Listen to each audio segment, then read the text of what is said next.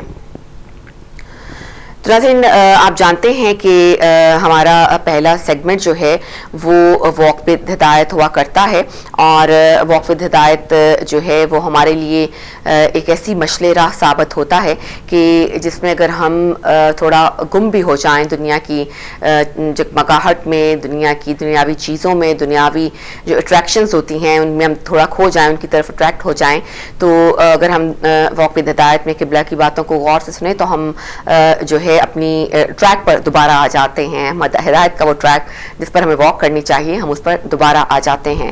تو کوشش یہی کرنی چاہیے کہ ہم نہ صرف کہ اس کو غور سے سنیں بلکہ اس پر عمل بھی کر سکیں، اور اپنی ضرورت کی ہماری زندگی کے جو تمام امور ہیں ان میں ہم اس کو ضرور شامل کریں، اس کو ضرور مد نظر رکھیں، کیونکہ یہ سب کام کی باتیں ہیں جو ہمیں سکھائی جاتی ہیں، پڑھائی جاتی ہیں اور بتائی جاتی ہیں، تو ان کو ہمیں اپنے لیے غنیمت جاننا چاہیے اور ضرور ان کو ذہن نشیں ہر وقت ہر کام میں رکھنا چاہیے۔ تو ناظرین ہم بڑھیں گے واک ود ہدایت کی طرف، اور پھر انشاءاللہ ہم اس کے بعد آپ کی خدمت میں دوبارہ حاضر ہوتے ہیں۔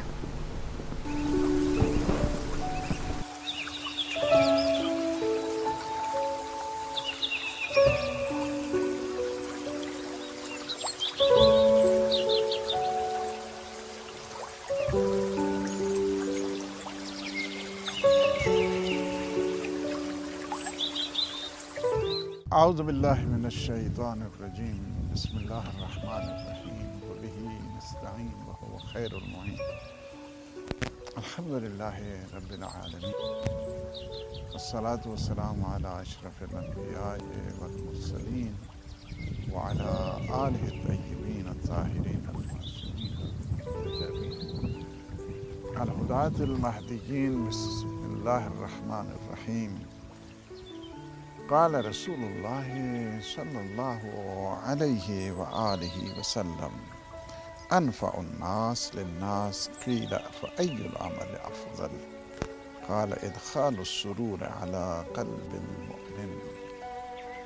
واک ود ہدایت کے پروگرام میں اپنے تمام ناظرین اور سامعین کی خدمت میں حدیث سلام پیش کرتا ہوں۔ اللہ سبحانہ وتعالیٰ کی بارگاہ میں التجا ہے کہ وہ ہمارے لمحات کو اپنی عبادت کا حصہ بنائے اور ہمارے اعمال کو، عبادات کو اپنی بارگاہ میں منظور اور مقبول فرمائے، اور جہاں جہاں پہ بھی ہمارے ناظرین دیکھ رہے ہیں اس وقت، سامعین سن رہے ہیں، اللہ سبحانہ وتعالیٰ ان کی توفیقات خیر میں اضافہ فرمائے۔ یہ بھی بہت بڑی اللہ کی طرف سے توفیق ہوتی ہے کہ انسان بندوں کے لیے، اللہ کے بندوں کے لیے کام کرے۔ اسلام کی ان نورانی تعلیمات میں سے ایک عظیم جو تعلیم ہے وہ خدمت خلق ہے، ہیومینیٹیرین سروسز۔ ہیومینیٹیرین سروسز عبادت ہے، دام درہم سخن، بندگان خدا کی مدد کرنا، اس کا بہت زیادہ اجر ہے۔ لیکن جب آپ مدد کریں تو اللہ کی خاطر کریں، بندوں کے لیے نہیں۔ نیکی کر دریا میں ڈال، نیکی کر سوشل میڈیا پہ ڈال، اس کی ضرورت آپ کو نہیں۔ آپ نیکی کریں، اس کا اجر اپنے اللہ سے طلب کریں۔ دنیا والے سارے، ہم سارے کے سارے فقیر ہیں، انتم الفقراء، تم سارے فقیر ہو، اللہ هو الغنی، وہی غنی ہے، وہ غنی ہے، غنی مطلق، بے نیاز، ہم سارے نیاز مند، ہم سب اسی کے محتاج ہیں۔ لہذا بندوں پہ توقع نہ رکھیں، اپنے اللہ سے توقعات کو جوڑیں۔ اسی وجہ سے انہی عمل خیر کے سلسلے میں، بندوں کے سلسلے میں، خدمت خلق کے سلسلے میں، ہیومینیٹیرین سروسز کے سلسلے میں، اور بندگان خدا کی خدمت کے سلسلے میں بہت زیادہ روایات ہیں۔ ایک روایت کہتے ہیں کہ ایک دفعہ حضور معظم صلی اللہ علیہ وآلہ وسلم پوچھا گیا، قیل یا رسول اللہ ای العباد احب الی اللہ، پوچھا یہ گیا اللہ کے رسول، یا رسول اللہ ارشاد فرمائیے کہ بندگان خدا میں سب سے بہترین بندہ کون سا ہے؟ کون سا ہے؟ اللہ کا سب سے پسندیدہ بندہ کون سا ہے؟ یعنی بڑا اچھا، کیا خوبصورت کویسچن ہے جی۔ اگر ہم سارے مل کے سوال کریں اس وقت اللہ کے رسول سے، یا رسول اللہ، یہ ساری کی ساری ہمیں تعلیمات دی گئی، ہمیں سمجھایا گیا سب سے بہترین بندہ کون سا ہے؟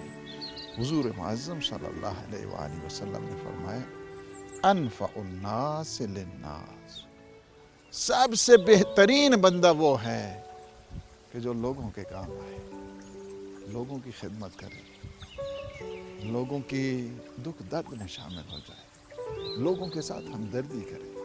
یہ سب سے بہترین جو بندہ ہے، سب سے پسندیدہ اللہ کا بندہ یہ ہے۔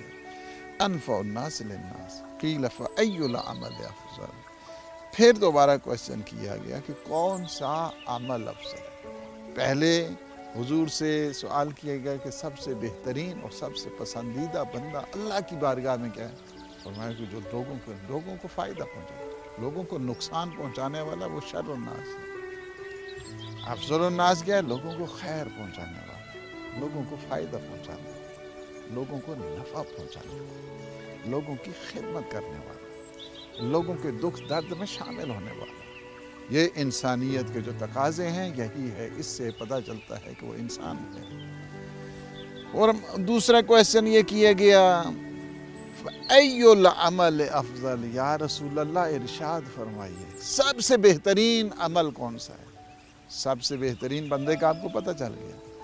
اب دوسرا سوال یہ کیا گیا کہ سب سے بہترین عمل کیا ہے؟ حضور فرماتے ہیں ادخال السرور علی قلب المؤمن، دوسرا یعنی سب سے بہترین عمل یہ ہے کہ اپنے مومن بھائی کے دل کو خوش کرنا۔ سبحان اللہ، مومن کے دل کو خوش کرنا یہ بہترین عمل ہے۔ اسے آزردہ کرنا، اسے دکھ پہنچانا، اسے تکلیف پہنچانا، یہ کیا ہے؟ بدترین عمل ہے۔ استخراج کریں ان چیزوں کو حضور کے اس عمل سے، حضور کی اس حدیث سے۔ اللہ کا بہترین بندہ کون ہے؟ اللہ کا بہترین بندہ وہ ہے جو لوگوں کی خدمت کرتا ہے۔ بہترین عمل کیا ہے؟ جو لوگوں کے دل کو خوش کرے، خوش کرنے والا، لوگوں کے دل کو ٹھنڈا کرنے والا، ادخال السرور پیدا کرنے والا۔ وہ پھر پوچھا گیا قیل وما سرور المؤمن، یا رسول اللہ مومن کے دل کو کیسے خوش کیا جائے؟ مومن کو کس طرح خوشحال کیا جائے؟ مومن کے دل کو کس طرح ٹھنڈا کر دیا جائے؟ حضور فرماتے ہیں قال اشباع جوعتہ وتنفیس قربتہ وقضاء دینہ ومن مشى مع اخیہ فی حاجتہ۔ سنیے کیا پیغام ہے، کیا تعلیمات ہیں۔ These are the teachings of the Holy Prophet of Islam۔ جب سوال کیا گیا یا رسول اللہ کس طرح مومن کے دل کو ٹھنڈا کیا جائے، فرمایا نمبر 1 اشباع جوعتہ، اگر وہ بھوکا ہے، اگر وہ گرسنا ہے، اگر وہ the state of hunger وہ ہے تو کیا ہے؟ اس کی گرسنگی کو دور کیا جائے۔ یہ فقط دعائیں پڑھنے کے لیے نہیں ہوتی ہیں، دعاؤں پہ عمل کرنے کی ضرورت ہوتی ہے۔ اب ماہ مبارک رمضان میں پڑھتے ہیں اللہم ادخل علی اہل القبور السرور، اللہم اغن کل فقیر، اللہم اشبع کل جائع۔ پروردگار ہر بھوکے کو تو سیر کر دے۔ کیسے کو اللہ کیسے کرے گا ہر بھوکے کو سیر؟ ہمیں خود جو ہے آگے بڑھنا چاہیے، ایسے عمل کرنے چاہیے، ایسی سوسائٹی، ایسے ویلفیئر سسٹم، اس طرح کی خیر جو سسٹم ہے اس کو ہم ڈیولپ کریں تاکہ جو ہے لوگوں کی اس وقت جو اسلام نے ہمیشہ غربت کے خلاف قیام کیا ہے، غربت کے خلاف، فقر کے خلاف۔ اسی وجہ سے آپ زکوٰۃ دے دیں، آپ خمس دے دیں، آپ ایثار کریں، آپ قربانی کریں، آپ یہ عمل نیک کریں۔ یہ کس وجہ سے کہ جو ایک مومن کے دل کو ٹھنڈا کرتا ہے، اس میں سب سے پہلی چیز یہ ہے کہ اس کی گرسنگی کو، اس کی بھوک کو مٹایا جائے۔ اس وجہ سے کہ گرسنگی اور بھوک بہت خطرناک ہوا کرتی ہے۔ اسی وجہ سے کہ الفقر قاد ان یکون کفرا، فقر کیا ہے، انسان کو کفر کی منزل تک لے چل جاتا ہے۔ کوشش کریں اپنے عزیز و اقارب کہ جو غریب ہیں ان تک داد رسی کریں، ان تک پہنچیں۔ پہلی چیز یہ ہے اشباع جوعتہ، اور دوسری کیا ہے وتنفیس کربتہ، اگر وہ کسی مشکل میں ہے، اگر وہ کسی پریشانی میں ہے، اس کی پریشانی کو دور کریں۔ تیسری چیز قضاء دینہ، تیسری چیز اس کے قرض کو بھی ادا کرنا ہے۔ پھر حضور فرماتے ہیں دیکھیے تعلیمات کی منتہا ہو رہی ہے، اور وہ کیا ہے؟ حضور فرما رہے ہیں من مشا ما اخیہ فی حاجتہ، اگر کوئی شخص ایک قدم بڑھاتا ہے اپنے مومن بھائی کی مدد کے لیے، سبحان اللہ، آپ ایک قدم بڑھاتے ہیں نا اپنے مومن بھائی کی امداد کے لیے، مدد کے لیے، حضور فرماتے ہیں کان کصیام شہر و اعتکاف، گویا اس طرح ہے کہ وہ 1 مہینے کے روزے رکھ رہا ہے۔ کتنا؟ 1 مہینے کے روزے۔ آپ نے ایک قدم بڑھایا اپنے مومن بھائی کی مدد کے لیے، ایک انسان کی مدد کے لیے، اللہ آپ کو پورے مہینے کے روزوں کا اجر دیتا ہے۔ وہ اعتکاف ہی، اور پورے مہینے کیا ہے؟ اعتکاف کے بیٹھنے کا، اعتکاف کے بیٹھنے کا بھی اللہ اجر دیتا ہے۔ فرمایا وَمَن مَشَىٰ مَعَ مَظْلُومٍ يُعِينُهُ ثَبَّتَ اللَّهُ قَدَمَيْهِ يَوْمَ تَزِلُّ الْأَقْدَامُ، اور فرماتے ہیں جو شخص کسی مظلوم کی مدد کے لیے چلتا ہے، جاتا ہے، تو فرمایا کہ اللہ اس روز اس کے قدموں کو ثابت رکھے گا کہ جس دن لوگوں کے پاؤں ڈگمگا رہے ہوں گے، قیامت کی سختی سے اللہ اسے محفوظ فرمائے گا۔ وَمَن كَفَّ غَضَبَهُ وَمَن كَفَّ غَضَبَهُ سَتَرَ اللَّهُ عَوْرَتَهُ، جو شخص اپنے غصے پہ کنٹرول کرتا ہے اللہ اس پہ پردے ڈالتا ہے، اللہ اس کے عیبوں کو چھپاتا ہے، اللہ اس کے نقائص کو مٹاتا ہے۔ اللہ سبحانہ وتعالی ہمیں توفیق عنایت فرمائے کہ ہم جو گرسنگان ہیں اللہ کے بندے، ہمیں انہیں سیر کرنے کی توفیق عنایت فرمائے، جو مقروض ہیں ان کے قرضوں میں آسانی کے اسباب ہمیں فراہم کرنے کی توفیق عنایت فرمائے، اور جو شخص پریشان حال ہے ہمیں اللہ توفیق دے کہ ہم اس کی پریشانیوں کو دور کریں۔ مظلوموں کی مدد کرنا ہمیں اللہ توفیق دے۔ اس وقت زمانے کے حالات دیکھیں، یہ جو مظلومین ہیں پوری دنیا کے، ہمارا فریضہ بنتا ہے ہم سب کی مدد کریں، اور کم از کم ان کے حق میں آواز بلند کریں۔ اللہ سبحانہ وتعالی آپ سب کو توفیق دے اور صحت دے، سلامتی دے اور عافیت عنایت فرمائے۔ والسلام علیکم ورحمۃ اللہ وبرکاتہ۔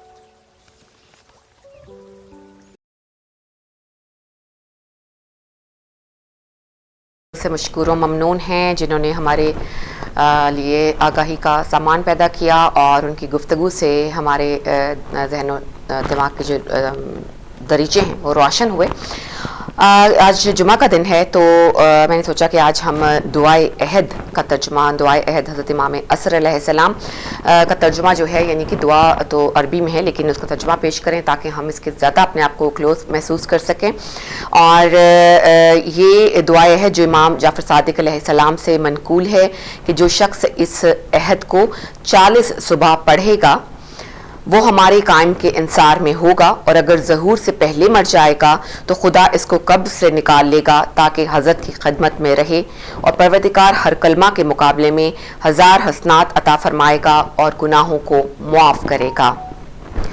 شروع کرتے ہیں اس کو، آپ میرے ساتھ شامل رہیے گا۔ بسم اللہ الرحمن الرحیم۔ پروردگار، اے عظیم نور کے مالک، اے کرسی رفیع کے مالک، اے بھڑکتے سمندروں کے رب اور انجیل و زبور کے نازل کرنے والے، اے سایہ آفتاب کے پروردگار، اے قرآن عظیم کے نازل کرنے والے اور ملائکہ مقربین و انبیاء اور مرسلین کے پروردگار، خدایا میرا سوال تیری کریم ذات اور تیرے روشن چہرہ کے نور کے واسطے سے ہے اور تیرے ملک قدیم کے وسیلہ سے ہے۔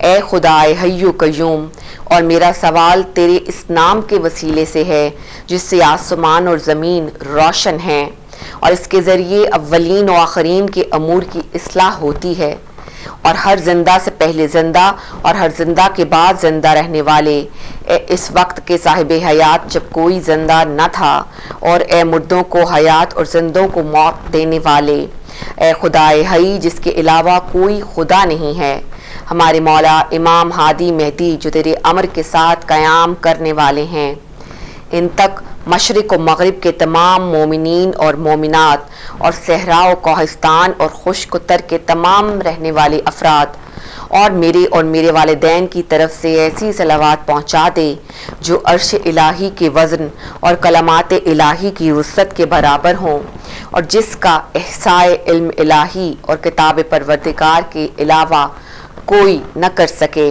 خدایا میں آج کی صبح اور جب تک زندہ رہوں اور ہر صبح ان کی بیعت کا عہد کرتا ہوں، اور ان کی یہ بیعت میری گردن پر رہے گی جس سے نہ ہٹ سکتا ہوں اور نہ الگ ہو سکتا ہوں۔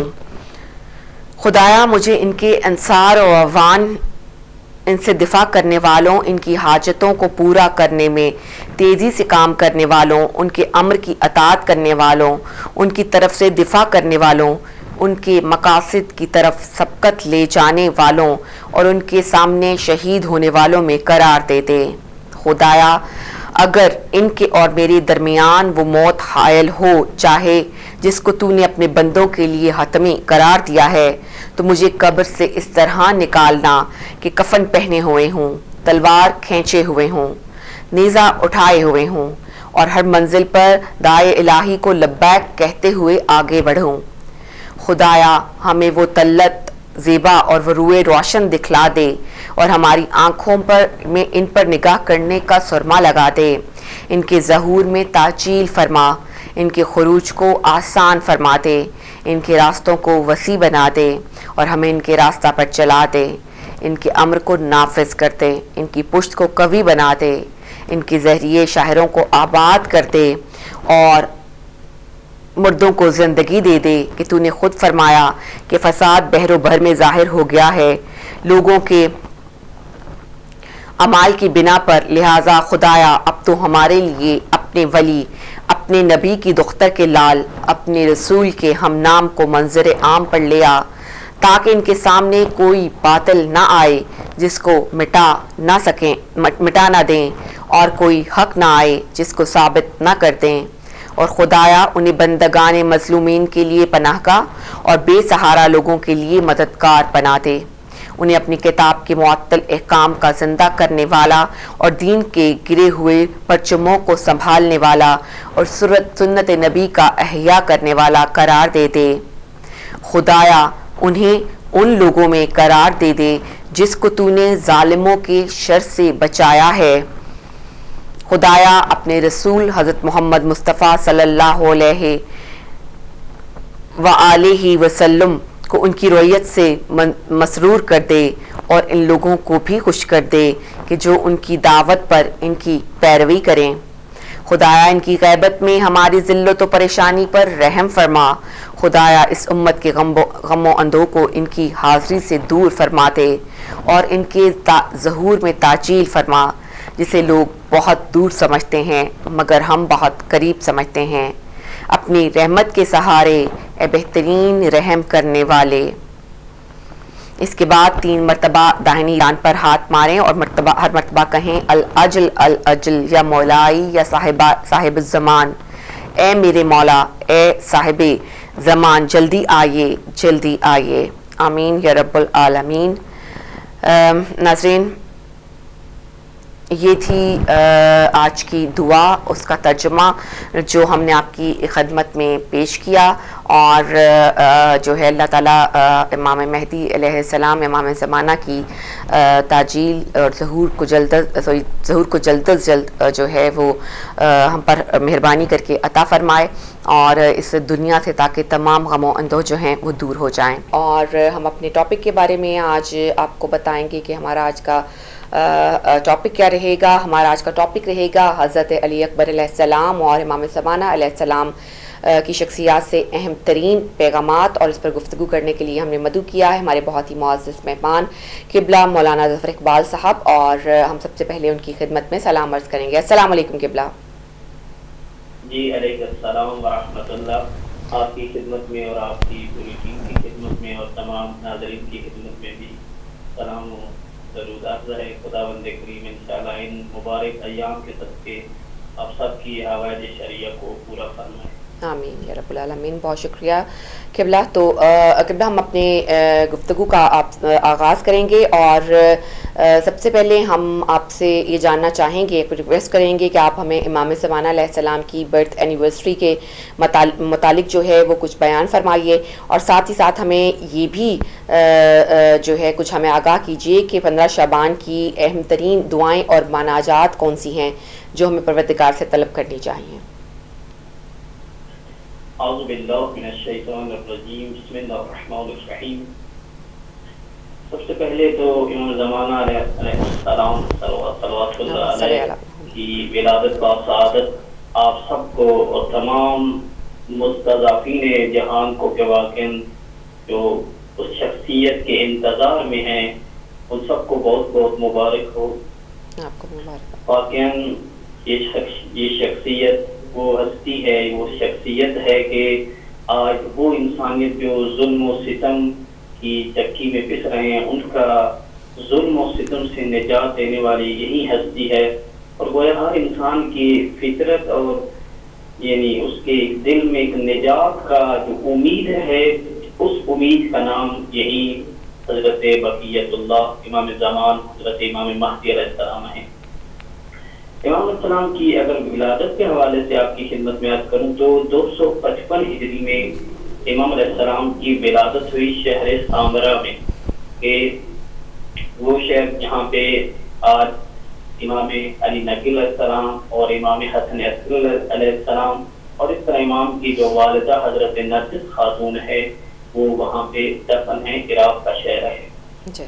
255 ہجری اور 15 شعبان المعظم کو امام علیہ السلام کی ولادت کے حوالے سے آپ کی خدمت میں عرض کروں تو امام کی ولادت کچھ سابقہ انبیاء کی مثل تھی، اس لیے کیونکہ امام علیہ السلام اس طرح نہ فقط اس زمانے میں بلکہ رسول اللہ سے لے کے ہر امام نے امام زمان علیہ السلام کا تعارف کرایا ہے، اور یہ سب کے نزدیک بات مسلم تھی کہ یہ ہستی یہ شخصیت جب آئے گی تو دنیا سے ظلم و ستم کا خاتمہ ہو جائے گا اور عدل و انصاف اور عدالت کا رواج ہوگا۔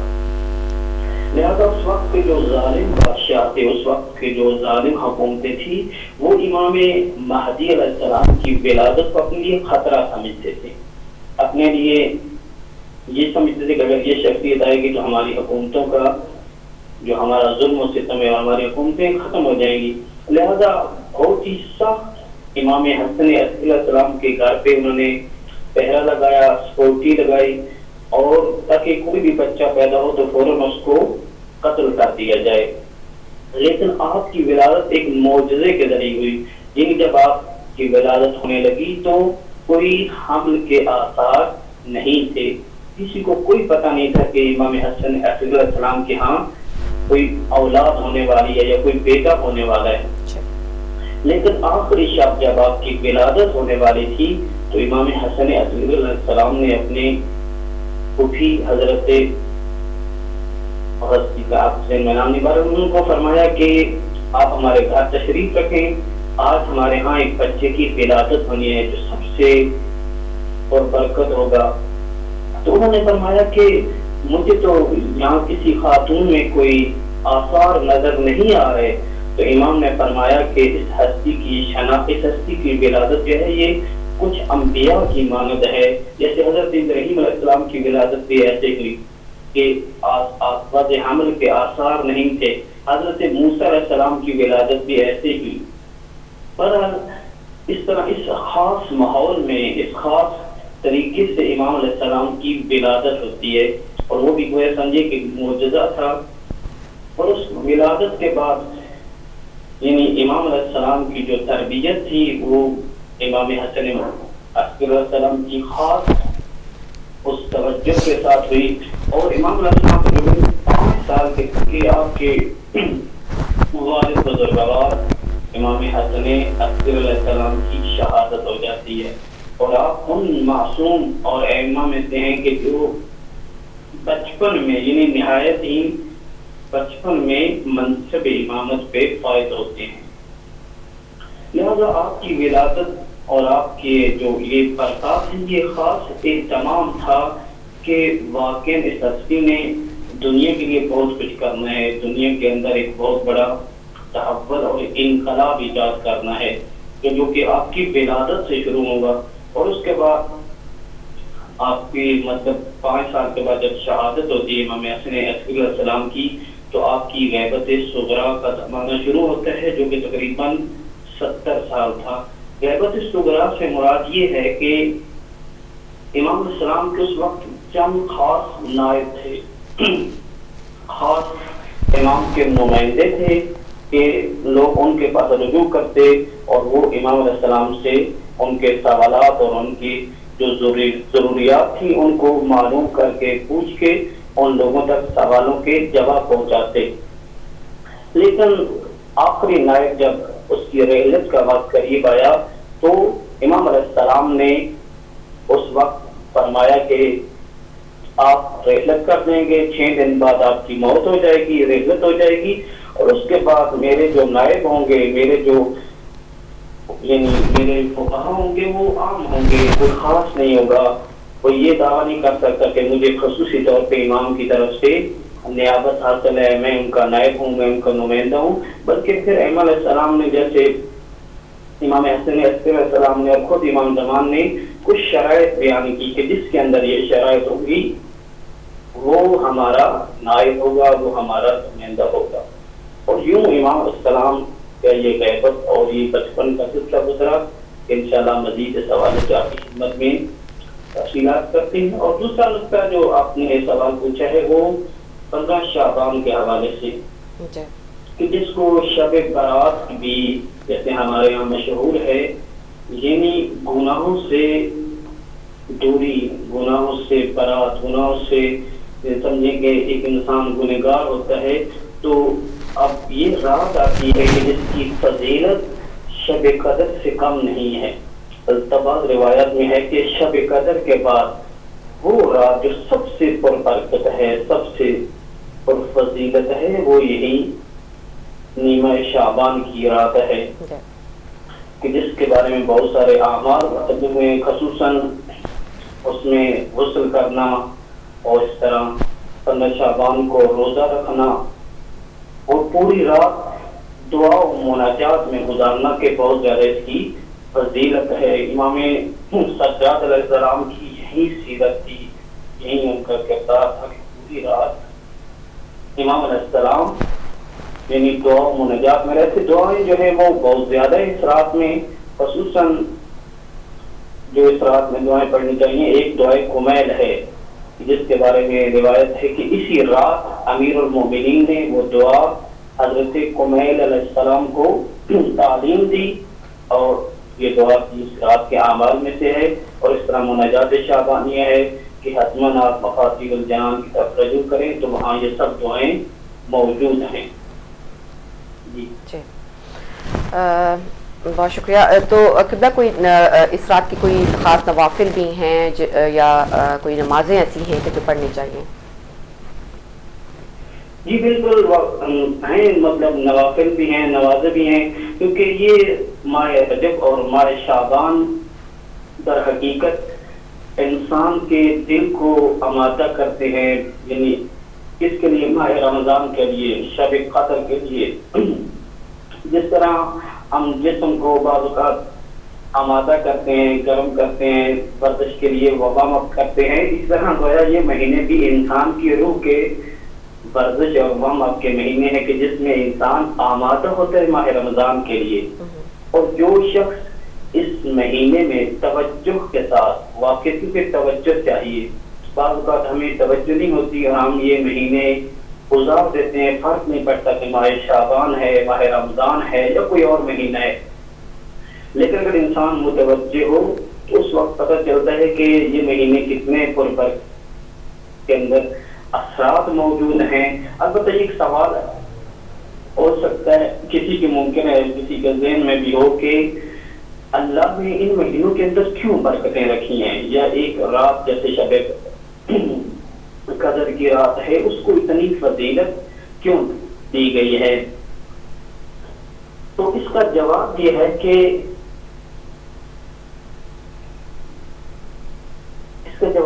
کہ اللہ تعالیٰ اپنے بندے سے بہت محبت کرتا ہے. اللہ تعالیٰ چاہتا ہے کہ میرا بندہ میری طرف آ جائے، اور اللہ اپنے بندے کی گناہ معاف کرنے کے لیے، اس کی مغفرت کے لیے بہانے تلاش کرتا ہے. اور یہ در حقیقت خدا کی طرف سے بہانے ہیں اپنے بندے کے اوپر احسان اور لطف اور مغفرت کے لیے.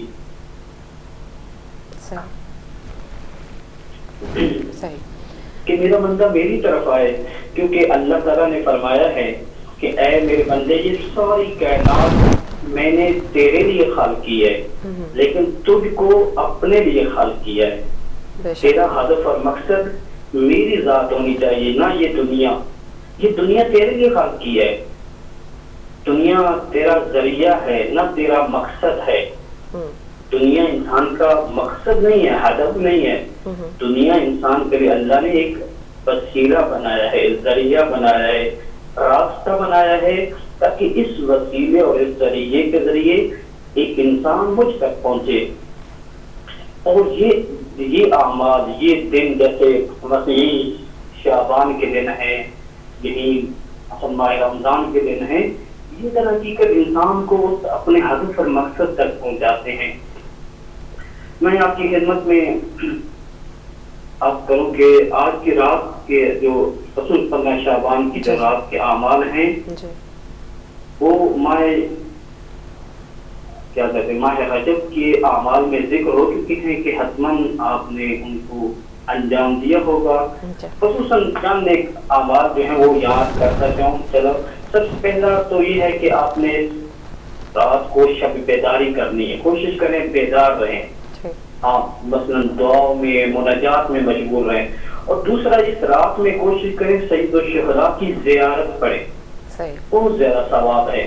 حتیٰ معصومین نے فرمایا ہے کہ آپ فقط یہ جملہ پڑھ دیں، السلام علیکہ یا ابا عبداللہ ورحمۃ اللہ وبرکاتہ. اگر کوئی شخص اپنے گھر کی چھت پہ یہی جملہ پڑھ دے تو اس کو سید الشہداء کی زیارت کا ثواب مل جاتا ہے. یا اگر کوئی شخص یہ جملہ کہہ دے، صلی اللہ علیکہ یا ابا عبداللہ، صلی اللہ علیکہ یا ابا عبداللہ، صلی اللہ علیکہ یا ابا عبداللہ ورحمۃ اللہ وبرکاتہ. بس. اور ایک کلی بات آپ کروں کہ ماہ شعبان میں 4 اعمال کی بہت زیادہ تاکید کی گئی ہے. اول روزہ کی، کہ ماہ شعبان جیسے رسول اللہ کے نام سے مشہور ہے اور یہ رسول اللہ کا مہینہ ہے. اگر رسول خدا فرماتے ہیں اگر کوئی شخص اس مہینے میں روزہ رکھتا ہے تو گویا اس نے میرا احترام کیا ہے، اور جس نے میرا احترام کیا اس کی جزا جنت اور بہشت ہے. لہذا بہت زیادہ تاکید کی گئی ہے. مطلب ابھی تو تقریباً 1 ماہ شعبان ہم سے گزر چکا ہے، اب جو باقی فرصت ہے اس میں حتماً کوشش کریں کہ کم از کم ایک روزہ حتماً سب رکھیں. یہ بہت بڑی فضیلت ہے. اور دوسری فضیلت جو ہے وہ استغفار کی ہے. ماہ شعبان میں بہت زیادہ تاکید کی گئی ہے کہ آپ استغفار کریں، توبہ کریں. استغفار یہ نہیں کہ انسان فقط زبان سے کہہ دے استغفر اللہ ربی، بلکہ پوری توجہ کے ساتھ کہ پروردگار میں نے گناہ کیے ہیں، میں نے خطائیں کی ہیں، میں راستے سے ہٹ گیا تھا، میں دور ہو گیا تھا، اب میں واپس آ گیا ہوں، اس لیے کہ میرا جو راہ ہے، میری جو طریق ہے، میرا جو مقصود حضرت ہے وہ آپ کی ذات ہے، میں آپ سے دور ہو گیا، اب میں دوبارہ واپس آنا چاہتا ہوں۔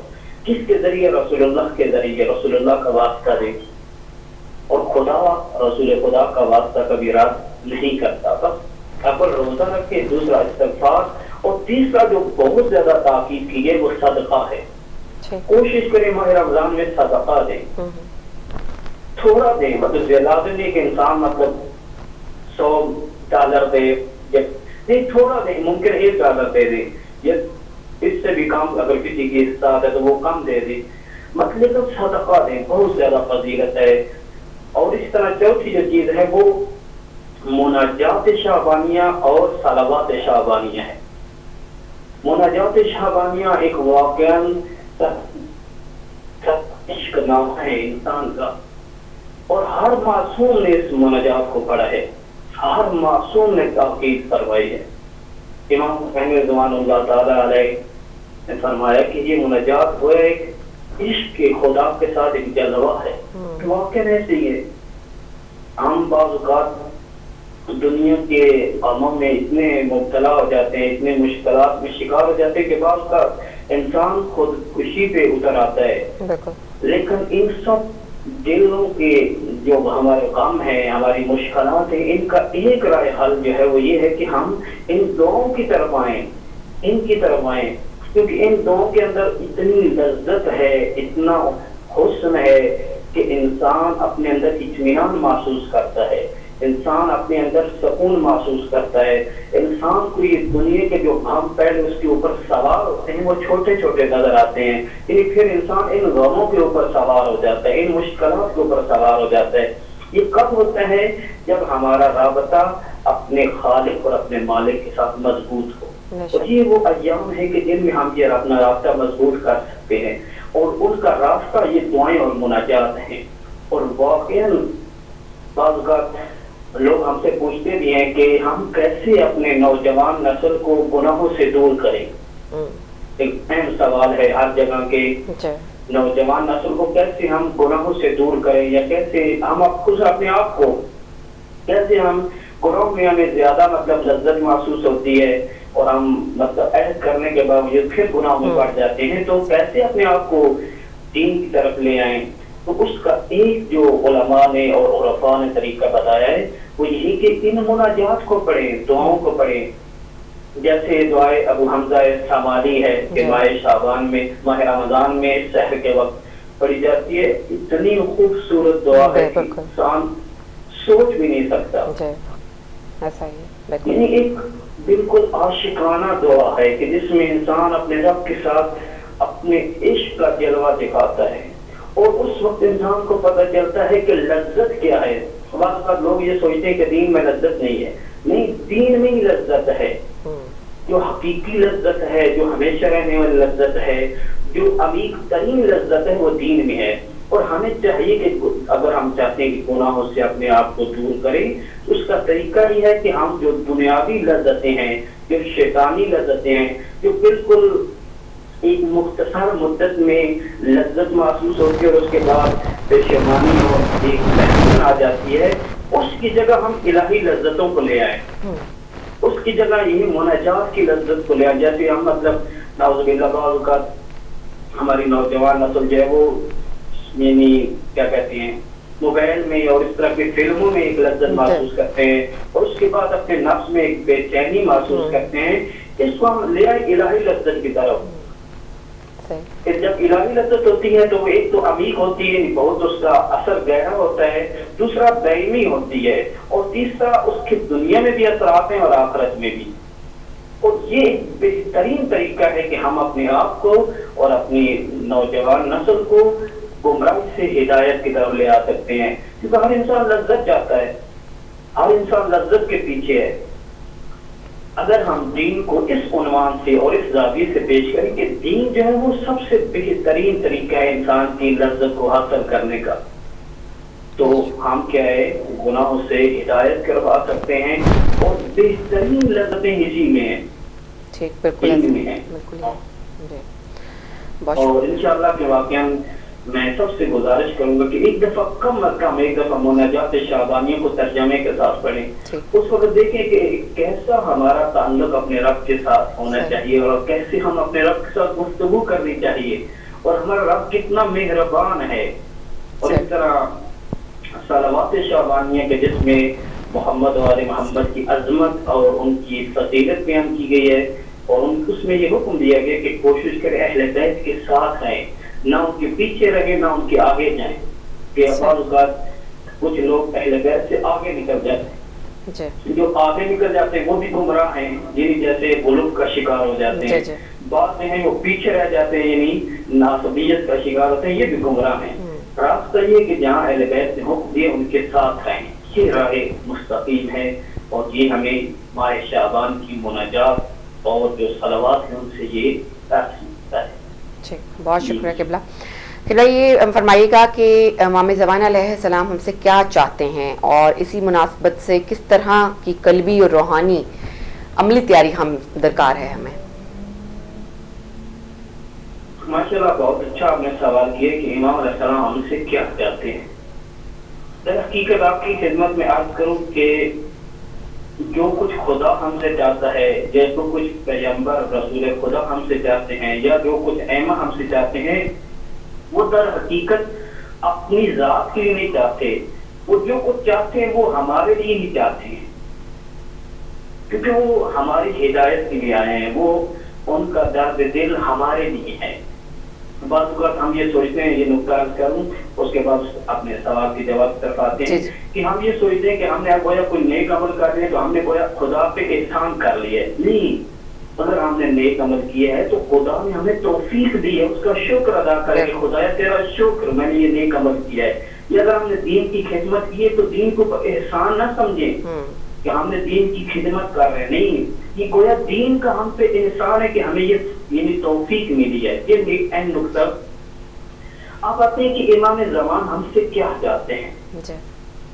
امام زمان ہم سے یہ چاہتے ہیں کہ گویا آپ ایسے بنے کہ معاشرے والے آپ کو دیکھ کے، جیسے خود معصومین نے فرمایا کون لنا زینا ولا تکون لنا شینا، کہ اے ہمارے شیو ہمارے لیے باعث زینت بنو نہ باعث ننگو آر.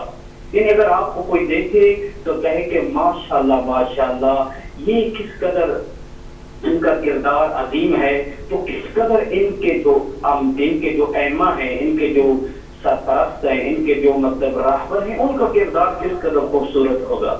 بالکل. اب تو امام ہم سے یہ چاہتے ہیں کہ جہاں بھی جائیں، جہاں بھی آپ جس جگہ بھی ہیں، کسی ادارے میں ہیں، کسی جہاں بھی ہیں، آپ کا کردار ہم اہل بیت کے لیے زینت ہونا چاہیے. یعنی کوئی شخص یہ نہ کہے کہ اس کا کردار برا ہے تو نعوذ باللہ ان کے جو رہبر تھے، ان کے جو ائمہ تھے، نعوذ باللہ ان کا کردار بھی ایسا تھا. جیسے ہوتا ہے اگر ایک بچہ برا ہو تو لوگ اس کی نسبت کیا ہے، اس کے والدین کی طرف دیتے ہیں. ان کے تو والدین ہی ایسے، ان کا تو خاندان ہی ایسے ہے. بالکل. اول امام ہم سے یہ چاہتے ہیں کہ ہم امام کے لیے زینت بنے. تو اگر ہم دیکھتے ہیں کہ یہ کتنا ہے، یہ کتنا بڑے انسان ہے، یہ کتنا لوگوں کے حقوق کی رعایت کرنے والا ہے، حق الناس کا خیال رکھتا ہے، یہ کتنا لوگ اللہ کے احکام کا پابند ہے. یہ چیزیں اول امام ہم سے یہ تقاضا کرتے ہیں. اور دوسرا یہ کہ حرام سے بچے، حرام کاموں سے بچے. خصوصاً یہ نقطہ کہوں کہ امام علیہ السلام کہ اگر ہم قریب ہونا چاہتے ہیں تو امام علیہ السلام نے فرمایا کہ دو گناہ ہرگز نہ کریں. ایک حق الناس کو یعنی حق الناس کے خلاف ورزی نہ کریں، اور دوسرا جو زبان کے گناہ ہیں ان سے پرہیز کریں. اگر ہم حق الناس کا خیال رکھتے ہیں، یعنی لوگوں کی لوگوں کے اوپر تہمت نہیں لگاتے، لوگوں کے بارے میں بدگمانی کا شکار نہیں ہوتے، تو ہم امام کے قریب ہیں. اور اس طرح زبان سے زبان کے تقریباً بعض علماء نے حتیٰ 100 گناہ، بعض نے حتیٰ کہا ہے 700 گناہ ایسے ہیں جو ہم زبان سے انجام دیتے ہیں، انسان انجام دے سکتا ہے۔ اور آج آپ خود غور کریں ہمارے معاشرے میں، ہمارے گھروں میں زبان کی وجہ سے کس قدر فساد ہوتے ہیں۔ بالکل صحیح، جی صحیح، بالکل صحیح فرمایا آپ نے۔ جی قبلہ ہمیں یہ بتائیے گا پلیز کہ جیسے کہ ابھی کل حضرت علی اکبر علیہ السلام کی ولادت گزری ہے، جسے روزے جوان کے طور پر بھی منایا جاتا ہے، اس کے متعلق کچھ بیان فرمائیے گا اور ان کی شخصیت کا تعارف کچھ کروائیے گا۔ جی بہت شکریہ، واقعاً پھر بھی آپ کی خدمت میں اور آپ کی پوری ٹیم کی خدمت میں اور سب سامعین کی خدمت میں ولادت باوسعادت حضرت علی اکبر علیہ السلام کی حوالے سے تبریک کرتا ہوں۔ ہماری طرف سے بھی قبول فرمائیں۔ حضرت علی اکبر علیہ السلام جیسا کہ علماء نے تحقیق کی ہے کہ امام حسین علیہ السلام کے سب سے بڑے فرزند تھے، لیکن ہمارے ہاں بہت زیادہ یہ سمجھتے ہیں کہ یہ چھوٹے تھے امام سید الساجدین حضرت امام سجاد علیہ السلام سے، لیکن جیسے علماء نے تحقیق کی اور جیسے آپ کے نام سے روشن ہے کہ آپ علی اکبر تھے، یعنی سب سے بڑے علی تھے، کہ امام حسین علیہ السلام کے تینوں فرزند کے نام علی تھے۔ اور واقعہ بھی مشہور ہے کہ آپ نے سنا ہوا ہے، اس نے پوچھا کہ امام حسین علیہ السلام سے کہ کوئی منافق تھا، مولا علی علیہ السلام کا دشمن تھا، تو اس نے کہا کہ آپ کے بیٹوں کے نام کیا ہیں؟ تو امام نے فرمایا کہ اللہ نے مجھے 3 بیٹے عطا کیے ہیں اور میں نے تینوں بیٹوں کے نام علی رکھے ہیں۔ تو اس نے کہا کہ اور کوئی نام نہیں تھا؟ تو امام نے فرمایا اگر اللہ مجھے 100 بیٹے بھی عطا کرتا تو میں سب کے نام علی رکھتا، سب کے نام علی رکھتا۔ حضرت علی اکبر علیہ السلام کی فضیلت کے بارے میں جو امام حسین علیہ السلام نے عرض کیا کہ یہ شخصیت من یعنی اشبہ الناس رسول اللہ خلقا و خلقا و منطقا، یعنی یہ شخصیت حضرت علی اکبر رسول اللہ کے مشابہ تھے، رسول اللہ کے شبیہ تھے، رسول اللہ جیسے تھے۔ کس لحاظ سے؟ خلقا، خلقت کے لحاظ سے۔ آپ غور کریں کہ رسول اللہ کی خلقت کیسے ہوئی۔ رسول اللہ کی خلقت کے بارے میں خدا نے فرمایا لولا لما خلقت الافلاق، کہ اے میرے حبیب اگر آپ نہ ہوتے تو یہ کائنات کی کوئی چیز نہ ہوتی۔ تو امام حسین فرماتے ہیں کہ خالق کے لحاظ سے حضرت علی اکبر رسول اللہ کی طرح تھے۔ اور دوسرا نقطہ خلقاً و خلقاً، اخلاق اور کردار کے لحاظ سے بھی حضرت علی اکبر رسول اللہ جیسے تھے۔ اور رسول اللہ کے اخلاق اور کردار کے بارے میں تو آپ جانتے ہیں کہ رسول اللہ نے فرمایا کہ میں اخلاق کے اعلیٰ ترین مدارج اور اعلیٰ ترین منازل کو طے کرنے کے لیے اللہ نے مجھے مبعوث فرمایا ہے۔ تاج رسول اللہ کی بعثت کے ایام بھی گزرے ہیں کہ اعلیٰ ترین اخلاق جو ہے اس لیے اللہ نے مجھے مبعوث فرمایا ہے۔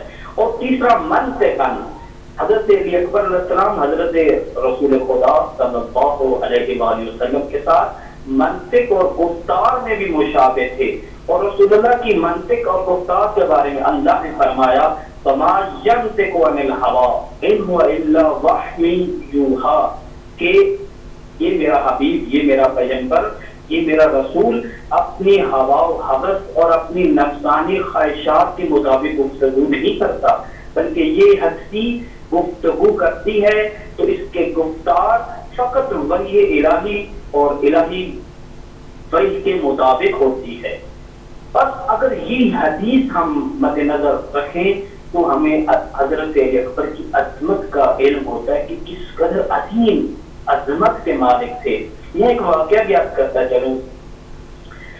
ایک دفعہ ایک عربی دیہات کا رہنے والا رسول اللہ کی رحلت کے کافی زمانے پر عرصے بعد مسجد نبوی میں تشریف لاتا ہے، اور جب مسجد نبوی میں آتا ہے تو اس کو پتہ چلتا ہے کہ حضرت امام حسین علیہ السلام اپنے بڑے بیٹے حضرت علی اکبر علیہ السلام کے ساتھ ہی مسجد نبوی میں موجود ہیں۔ اور حضرت علی اکبر اس اپنے حسن و جمال کی وجہ سے، اور کہ شاید اس لیے بعض علماء نے لکھا ہے کہ اپنے چہرے پہ نقاب رکھتے تھے، اور شاید اس وجہ سے کہ نظر بد سے محفوظ رہے. بہرحال اس کی متعدد یعنی علتیں ہو سکتی ہیں, اب میں ان میں نہیں جاتے. بہرحال چہرے پہ نقاب ہوتا تھا, تو اس نے دیکھا کہ امام حسین مسجد نبوی میں موجود ہے, تو وہ امام حسین علیہ السلام کے پاس پتہ ہے اور فرماتے ہیں کہ یبنا رسول اللہ, کہ اے رسول اللہ کے بیٹے, مجھے رسول اللہ کی زیارت کا بڑا اشتیاق ہو رہا ہے, کیونکہ اس وقت جب رسول اللہ اس دنیا میں موجود تھے تو میں زیادہ ان کی زیارت سے مشرف نہیں ہو سکا, لیکن اب میرا ان کے حوالے سے بہت زیادہ دل کر رہا ہے, بہت زیادہ دل چاہ رہا ہے کہ ان کی زیارت کا میں زیادہ سے زیادہ اس وقت بہمند ہوتا اور زیادہ سے زیادہ ان کی زیارت سے شرفیاب ہوتا ہوں.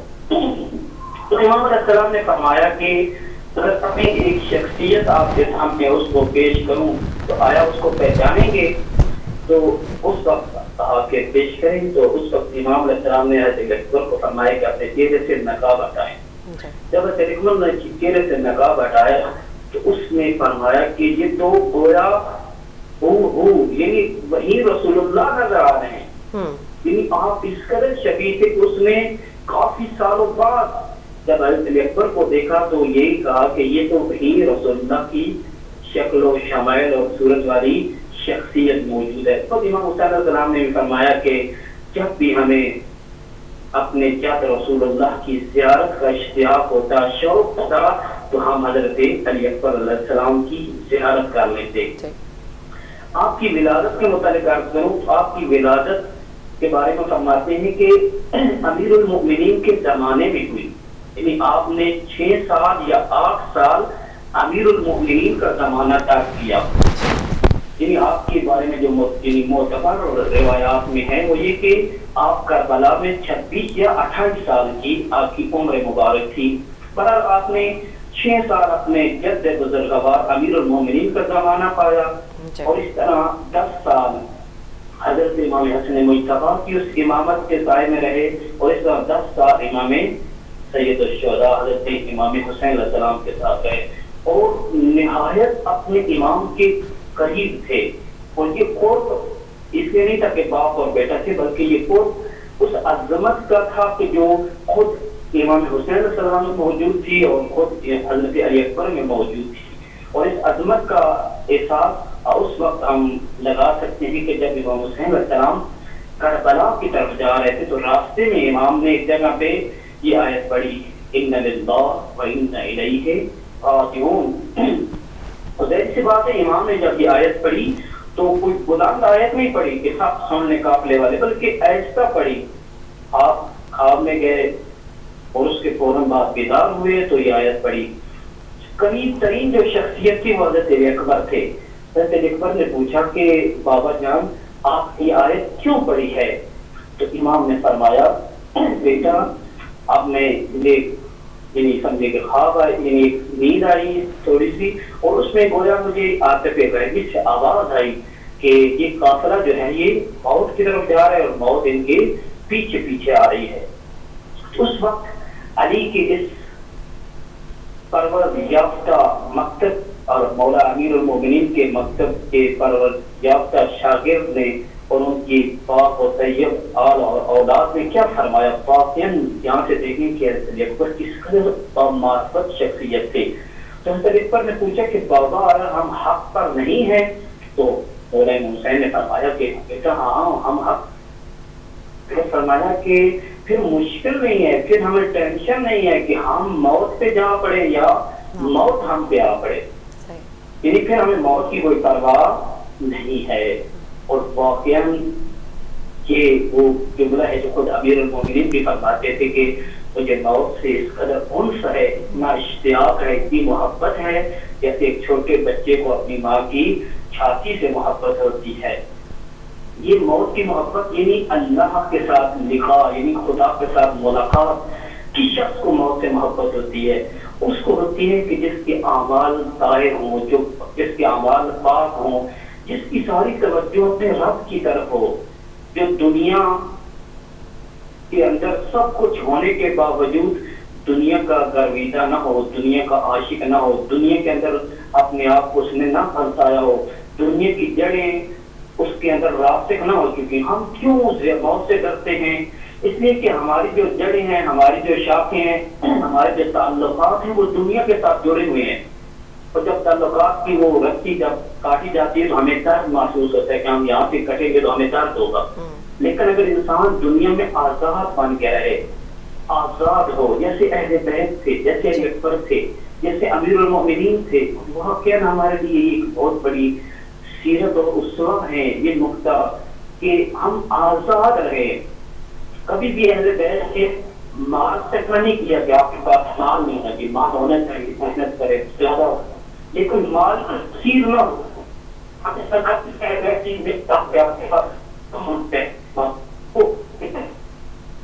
نہ ہو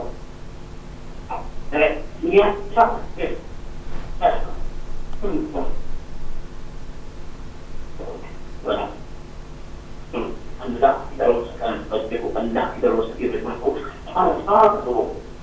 اور آزادی سب سے عظیم چیز ہے. آزادی کا سب سے زیادہ ہے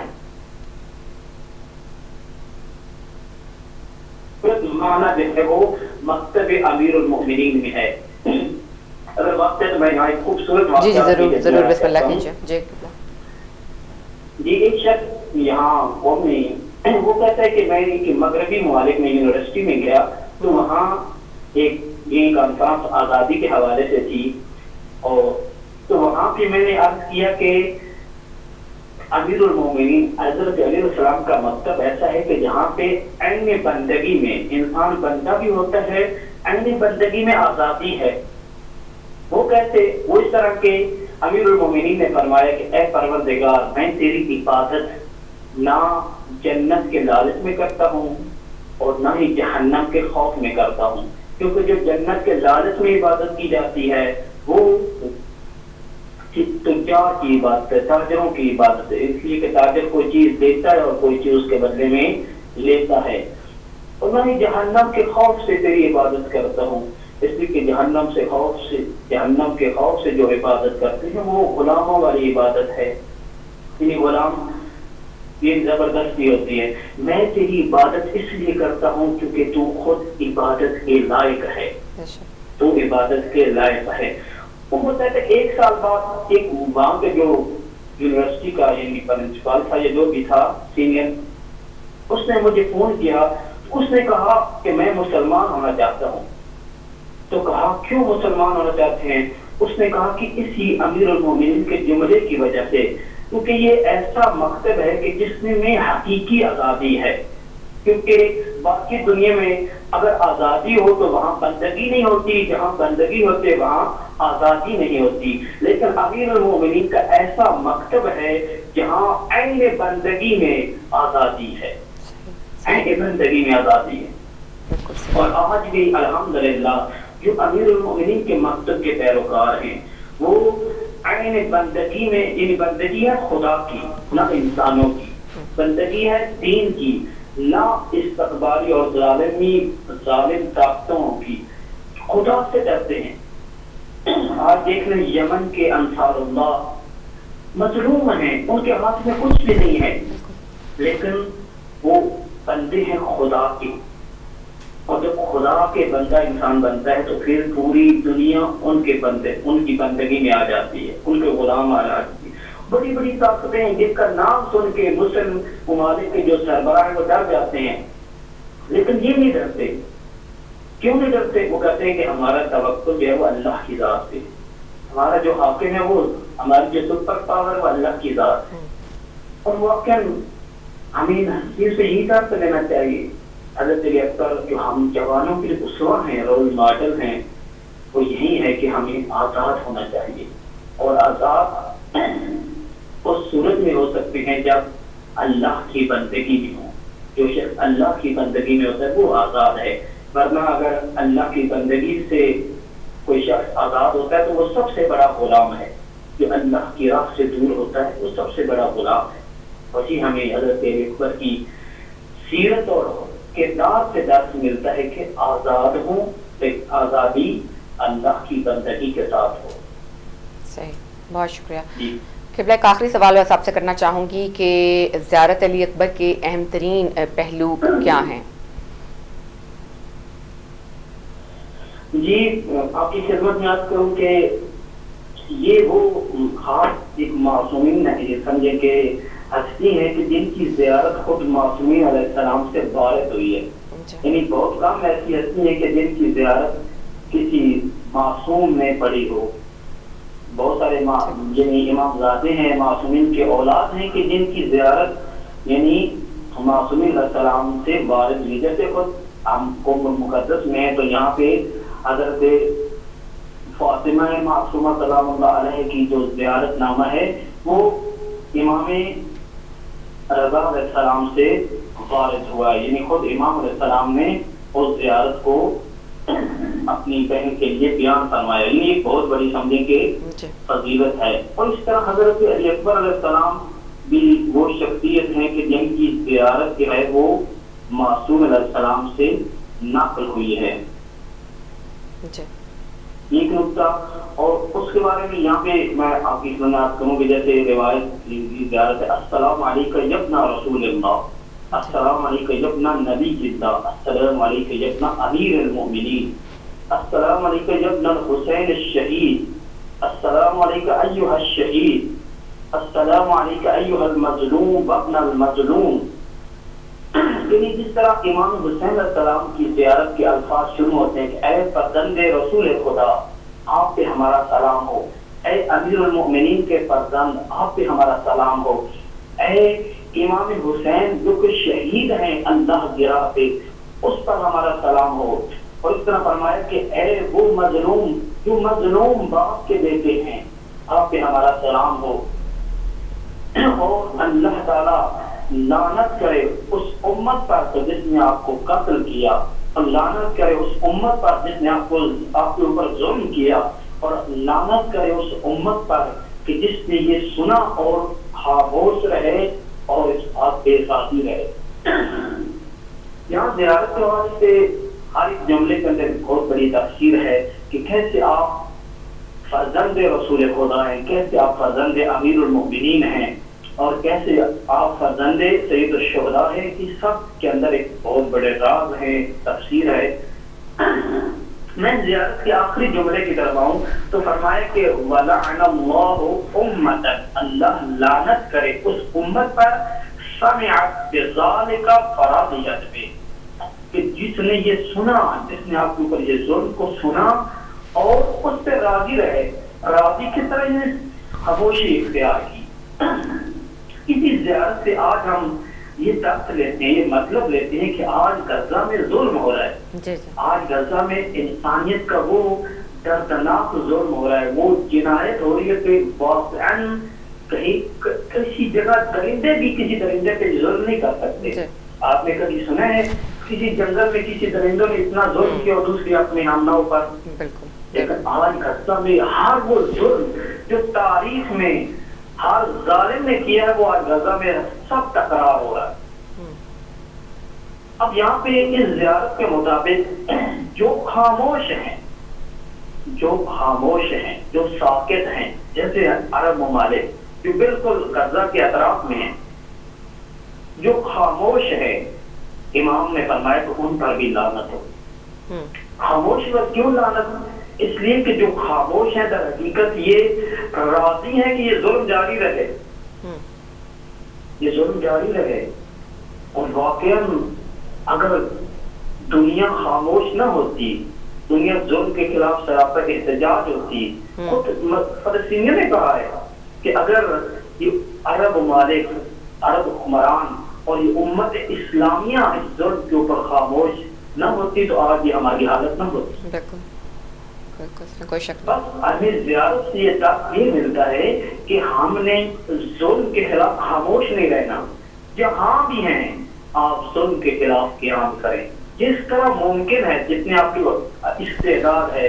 اگر زبان کے ساتھ آپ خدا نے قوت دی ہے، توانائی دی ہے، آپ کے پاس پاور ہے تو زبان کے ذریعے، قلم کے ساتھ تو قلم کے ذریعے، مال اموال کے ساتھ تو مال اموال کے ذریعے. یعنی آپ کا شمار ظلم کے اوپر خاموش ہونے والے میں نہ ہو. اگر آپ ظلم کے اوپر خاموش رہے تو ایما علیہ السلام کی لعنت کا شکار ہو جائے، اور جو ایما علیہ السلام کی لعنت کا شکار ہو جائے اس کا ٹھکانہ جہنم ہے۔ خود معصوم نے فرمایا، امام علیہ السلام نے فرمایا کہ اے میرے شیعو، اے میری اولاد، کونوا حتما للظالم عونا للمظلوم۔ آخری وصیت مولا کی یہ تھی کہ تم ظالم کے دشمن رہنا، ظالم کا مقابلہ کرنا اور مظلوم کے حامی و مددگار رہنا۔ آج حضرت علی اکبر علیہ السلام سے یہی ہمیں درس ملتا ہے۔ حضرت علی اکبر اگر چاہتے تو مدینے میں رہ سکتے تھے، نہیں رہ سکتے تھے، کہیں اور جا سکتے تھے، لیکن حضرت علی اکبر نے اپنے وقت کے امام کا ساتھ دیا، مظلوم کا ساتھ دیا، دین کا ساتھ دیا۔ اس وقت دین بھی مظلوم تھا، امام بھی مظلوم تھے، آپ نے ان کا ساتھ دیا اور ظلم کے خلاف قیام کیا۔ اور یہ ہمیں جوانوں کو درس ملتا ہے حضرت علی اکبر سے کہ ہم بھی ظالم کا مقابلہ کریں اور ظلم کے خلاف قیام کریں، تاکہ ہم امام مہدی علیہ السلام کے سامنے شرمندہ نہ ہوں کہ مولا واقعاً ایک امام کی نسبت امت کی، ایک امام کی امت کی نسبت جو ہوتی ہے وہ اولاد اور باپ کی طرح ہے۔ امام مہدی ہماری امت کے باپ ہیں، ہمارے باپ ہیں، اور معصومین نے فرمایا کہ ہم تمہارے باپ ہیں۔ اور دیکھیں کہ ایک باپ کو کس قدر تکلیف ہوتی ہے اگر اس کے بیٹے کو ذرا برابر بھی زخم ہو۔ بالکل، آیا امام کو تکلیف نہیں ہوگی جس قدر غزہ میں ظلم ہو رہے ہیں؟ لیکن اگر ہم ان کے ماننے والے ظلم پہ خاموش رہیں، اس ظلم کے خلاف لا تعلق رہیں، تو ہمارا پھر امام سے کیا تعلق ہے؟ امام ہمیں کیا کہیں گے؟ لہذا ان ہستیوں سے ہمیں درس سے لینا چاہیے کہ ظلم کے خلاف قیام کریں، خود اپنے آپ کو ظلم سے بچائیں، چاہے وہ نفس کا ظلم ہو، اپنے آپ کو ظلم سے بچائیں، اپنے معاشرے کو بچائیں۔ اور یہ سب سے بہترین طریقہ ہے کہ ہم اپنے وقت کے امام کے قریب ہو سکتے ہیں، اور یہی کربلا کا درس ہے ہماری زندگی کے لیے۔ خداوند کریم سے دعا ہے کہ ہمیں حقیقی معنوں میں ہستیوں کی سیرت اور ان ہستیوں کے کردار کو سمجھنے اور اس پہ عمل پیرا ہونے کی توفیق عطا فرمائے۔ بہت بہت شکریہ قبلہ، آپ کا تہ دل سے مشکور و ممنون ہوں، بہت ہی بہترین گفتگو آپ نے عطا فرمائی، جزاک اللہ خیر، بہت شکریہ، بہت شکریہ جی، بہت شکریہ آپ سلامت ہیں، مہربانی۔ جی ناظرین، ہمارے ساتھ موجود تھے قبلہ مولانا ظفر اقبال صاحب، اور ہم ان کے تہ دل سے مشکور ہیں کہ انہوں نے اتنی بہترین گفتگو میں عطا فرمائی۔ پروردگار عالم ہمیں اس علم کو حاصل کرنے اور اس پر عمل کرنے کی توفیق عطا فرمائے۔ ناظرین، آپ سے اجازت چاہوں گی، پروگرام کا وقت ختم ہو چکا ہے۔ انشاءاللہ زندگی اور صحت رہی تو ہماری ملاقات اگلے پروگرام میں ہوگی۔ آپ اپنا بہت سا خیال رکھیے گا اور مجھے اجازت دیجیے۔